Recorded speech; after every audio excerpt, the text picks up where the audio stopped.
situ. Nggak usah kepedean kalian, nggak usah kegeeran kalian ngata-ngatain saya murid pengkhianat si Bahar murid nggak diakui. Kapan saya bilang saya murid si Bahar? Kapan saya bilang saya mondok di situ? Nggak usah kegeeran kalian, nggak usah. Kalau kalian merasa benar, sekalipun ada mata-mata beneran, nggak usah takut. Nggak usah takut. Apa yang ditakutkan?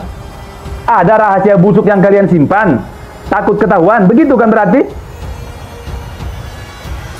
Kalau benar nggak usah takut, nggak usah takut.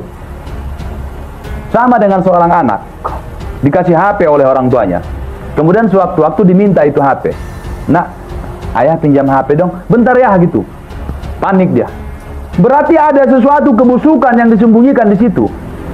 Ada file-file bejat di situ. Ada jejak digital bejat di situ. Makanya dia takut. Ngapain takut? Kalau nggak ada apa-apa di situ, ngapain takut? Terus kalian katakan, saya mata-mata yang disusupkan ke pondok Tajul Alawiyin. Kapan saya mondok di situ?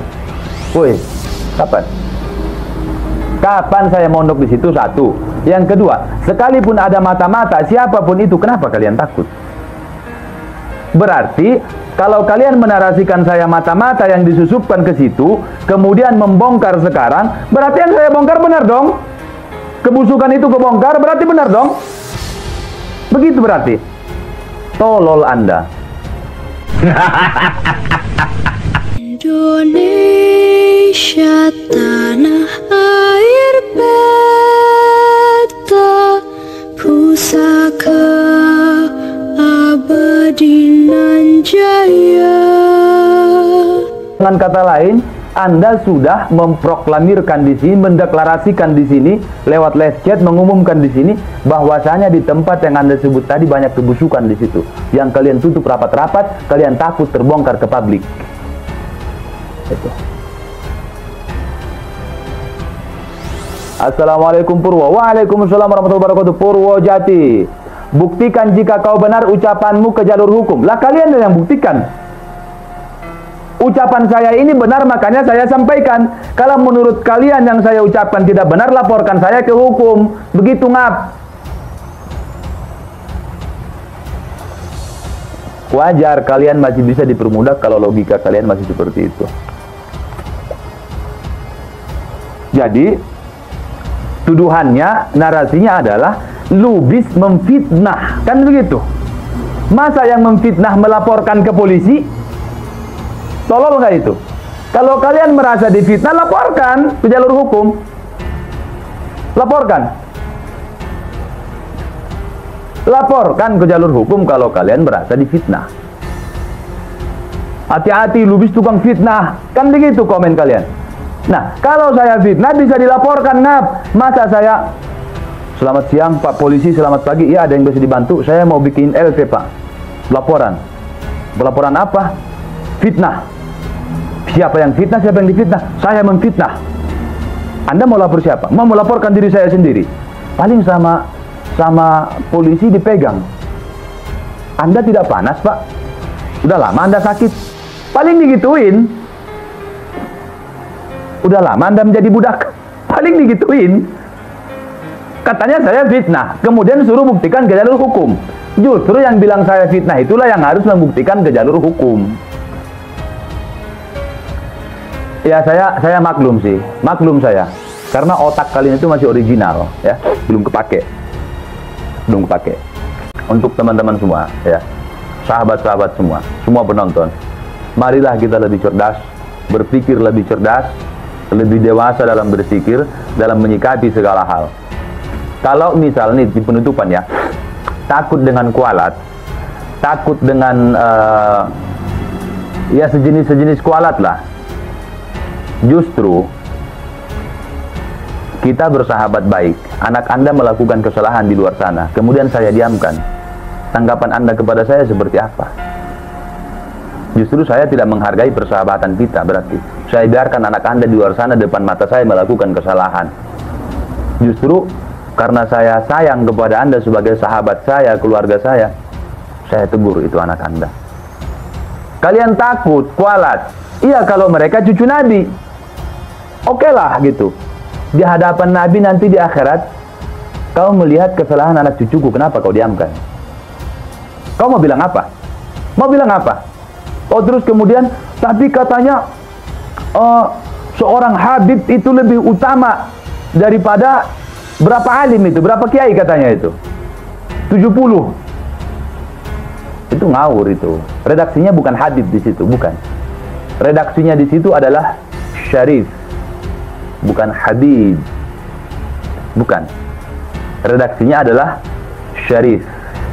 Ya. Syarif, bukan Habib. Karena dulu keturunan Nabi itu gelarnya Sayyid dan Syarif.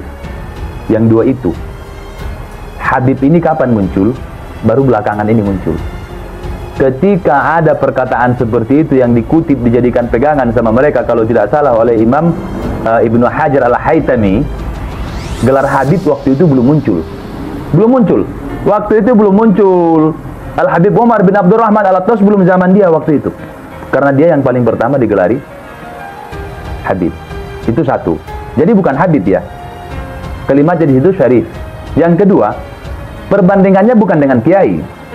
Bukan, tapi dengan alim yang non zuriyah Nabi. Gitu. Bukan kiai. Di sana orang nggak kenal kiai. Itu istilah di Indonesia. Karena di Indonesia kan ada zuriyah-zuriyah Rasulullah yang mereka mastur, mereka menutup diri, tidak mau pamer-pamer nasab, jual nasab. Mereka membumi di pribumi ini, mengikuti pribumi. Gelarnya Gus, Kiai, Ustaz. Jadi bukan ke situ perbandingannya. Kemudian tadi saya cek, saya tonton saya simak di salah satu video, kalau nggak salah Sayyid Muhsin ya, beliau Al-Idrisi Al-Hasani. Beliau mengambil dari kitab, kalau nggak salah Maraqil Ubudiyah, Syekh Nawawi Al-Jawiyi Al-Bantani, Sayyid Ulama Il-Hijaz, yang membahas itu di situ. Di situ dikatakan oleh Syekh Nawawi,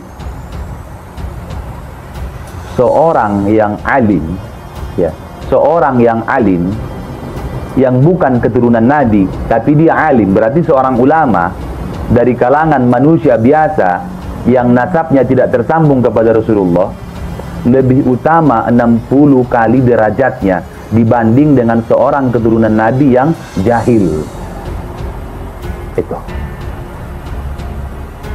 Itu di kitab karya Syekh Nawawi Al-Bantani, Syekh Nawawi Banten. Seorang yang alim, yang non zurriyah, yang bukan keturunan Nabi, yang nasabnya tidak tersambung ke Nabi Shallallahu Alaihi Wasallam, lebih utama 60 kali derajatnya dibandingkan dengan seorang keturunan Nabi, zurriyah Nabi, tapi dia jahil. Jadi jangan separuh-separuh, seimbang kalau membawakan dalil. Kalau membawakan perkataan ulama, pendapat ulama, seimbang. Seimbang. Jangan cuma ambil setengah, sembunyikan setengah. Jangan korupsi dalil. Ya, kalau Anda mengatakan begini, misalnya seorang pelacur masuk surga karena memberikan air minum kepada anjing yang sedang kehausan.